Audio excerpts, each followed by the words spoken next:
Hello, welcome back to the reading of the poem of the Man God, written by Maria Valtorta, Volume 2,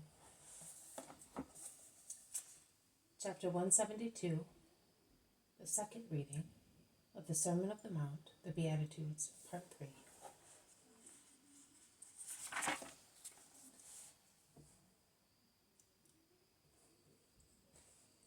Jesus continues, Also the Father sometimes says, I cannot, not because he cannot satisfy the request immediately, but because he does not want to satisfy it in view of future consequences.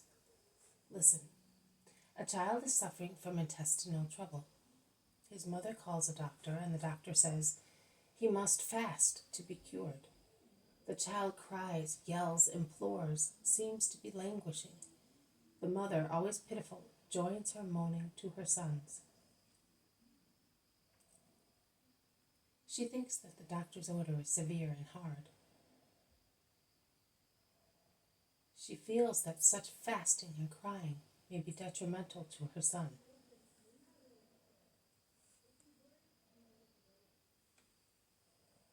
But the doctor is inflexible.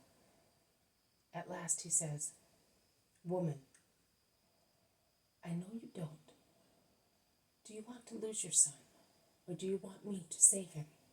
The woman shouts, I want him to live. In that case, says the doctor, I cannot let him have any food. It would kill him. Also the father sometimes says so. You pitiful mothers of your own ego do not want to hear it weep because some grace has been denied. But God says, I cannot. It would do you harm. The day will come, or eternity will come, when you will say, Thank you, my God, for not listening to my foolishness. What I said with regard to prayers, I say with regard to fasting. When you fast, do not look sad, as hypocrites do, who on purpose disfigure their faces that the world may know and believe that they are fasting, even if it is not true. They also have received their reward with the praise of the world, and will not receive another one. Instead, when you fast, look happy. Wash your faces thoroughly, so that they may look fresh and smooth. Put oil on your heads and scents on your hair, and smile like one who has been well fed. Oh, truly there is no food that nourishes as much as love does, and who fasts with the loving spirit feeds on love. I solemnly tell you that even if the world calls you vain and publicans, the Father will see your heroic secret and will give you a double reward, one for your fasting and the other for the sacrifice of not being praised for it. And now go, feed your bodies, since your souls have been nourished. Those two poor people may stay here with us. They will be blessed guests who will give flavor to our bread. Peace be with you. And the two poor people stay. One is a very lean woman, the other a very old man. They are not together. Chance had joined them, as they were standing dejected in a corner, stretching out in vain their hands towards those who passed in front of them.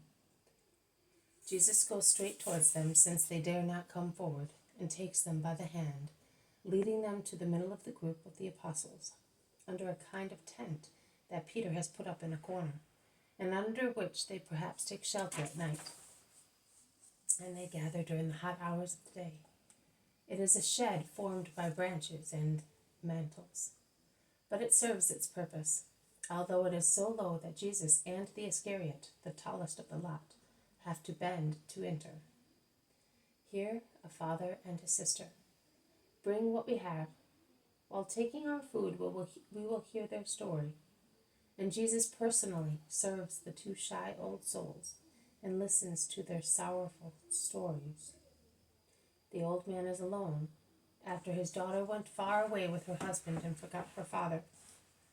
The woman is also alone, after a fever killed her husband, and in addition, she is ill. The world despises us because we are poor, says the old man. I wander about begging for alms, to scrape together some money to celebrate Passover. I am 80 years old. I have always kept Passover, and this may be the last time. But I do not want to go to Abraham's bosom with any regret. As I forgive my daughter, so I hope to be forgiven, and I want to keep my Passover. It is a long way, Father. The way to heaven is even longer if one is not present at the rite. Are you going by yourself? And if you feel ill on the way? The angel of God will close my eyes. Jesus caresses his white, trembling head and asks the woman, "And what about you?" "I am looking for work. If I were better fed, I would get rid of my fever, and if I were cured, I could work at the corn." "Do you think that food alone could cure you?" "No. You could too, but I am a poor thing, too poor to ask you for mercy." "And if I cured you, what would you like afterwards?" "Nothing else. I would already have had more than I could hope for." Jesus smiles and hands her a piece of bread dipped into some water and vinegar, which I think is their drink. The woman eats it without speaking, and Jesus continues smiling. The meal is over. It was so frugal.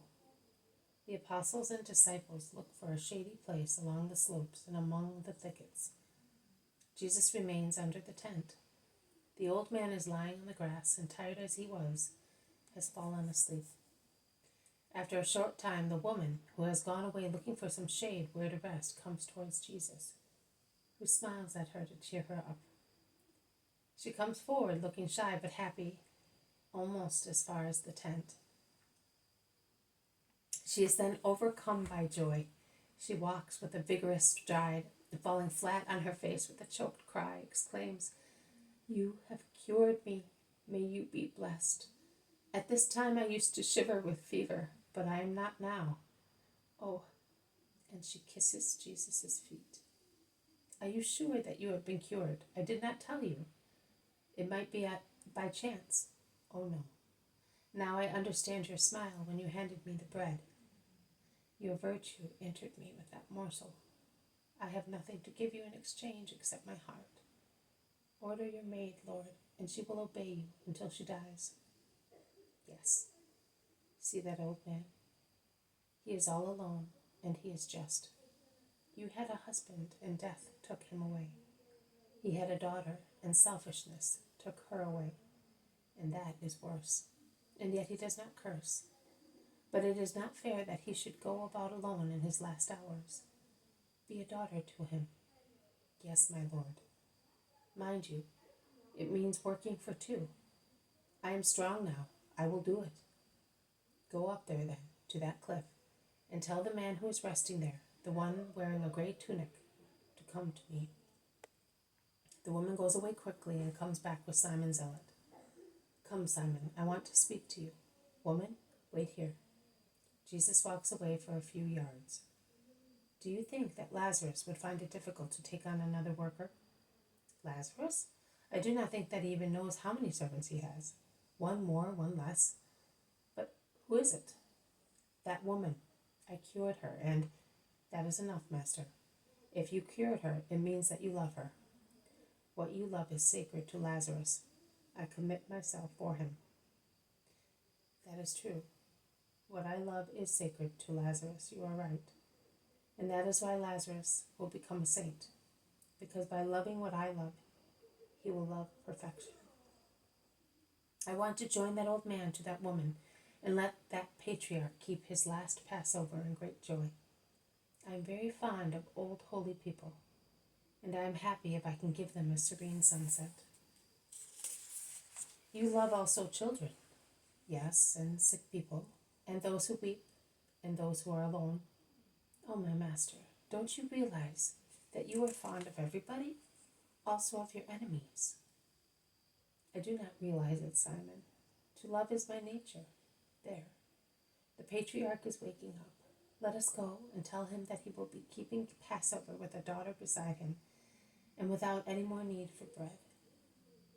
They go back to the tent, where the woman is waiting for them, and the three of them go towards the old man, who has sat up and is tying his sandals. "What are you going to do, Father?" "I am going down to the valley.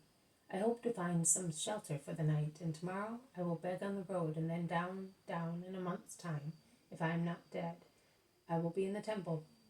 No. Must I not? Why? Because God does not want it. You will not go alone. This woman will come with you. She will take you where I tell her, and you will be made welcome for my sake. You will keep your Passover, but without any trouble. You have already carried your cross, Father. Put it down now. All you have to do is to concentrate in prayer, thanking the good Lord. But why? Why I do not deserve so much. You, a daughter? It is more than if you gave me 20 years. And where are you sending me? The old man is weeping into his long beard. I am sending you to Lazarus of Theophilus. I do not know whether you know him. Oh, I come from the border of Syria, and I remember Theophilus, but, oh, blessed Son of God, allow me to bless you. And Jesus, sitting on the grass in front of the old man, does bend his head to let him impose solemnly his hands on it, thundering out in a very deep voice the old blessing. May the Lord bless you and keep you. May the Lord let his face shine upon you and be gracious to you. May the Lord uncover his face to you and bring you to peace. Jesus, Simon, and the woman replied together, Amen. This has been a reading from the poem of the Man God, written by Maria Valtorta, Volume 2, Chapter 172, Part 2, The Sermon of the Mount, the Beatitudes, Part 3. Thank you for listening. I will see you tomorrow. May God bless you, and may peace be with you.